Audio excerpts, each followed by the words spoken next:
The Roanoke settlement. The background, it was the first English settlement in the New World. It was off the coast of present-day North Carolina.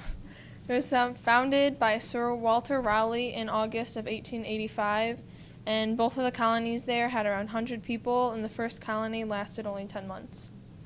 The first colony. Sir Walter Raleigh was given a patent by Queen Elizabeth I to colonize America. The colony was run by Ralph Lane after Sir Richard Grenville returned to Britain for supplies. After Grenville's return was delayed, the settlers could no longer stay in America.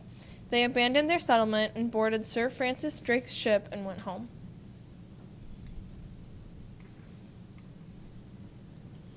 Why did the first colonists leave?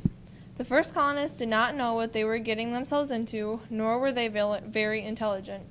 With their lack of supplies, they depended on the local Indians for food, but they also antagonized the Indians. They kidnapped and held the Indians hostage in exchange for information. When they were in desperate need of supplies and there was still no sign of Grenville, they all left with Drake. Drake left behind 15 of his own men who were never heard from again. The second colony. Raleigh sent a contingent of more than 100 settlers to Roanoke 2 years later.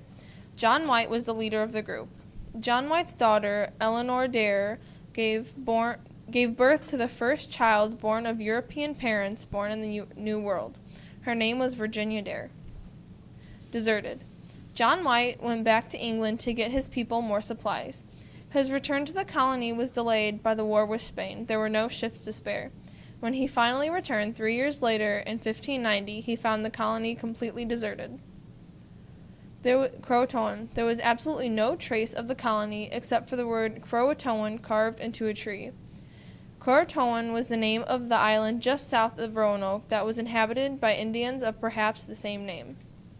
Where did the people go? There are many theories about where the colonists went.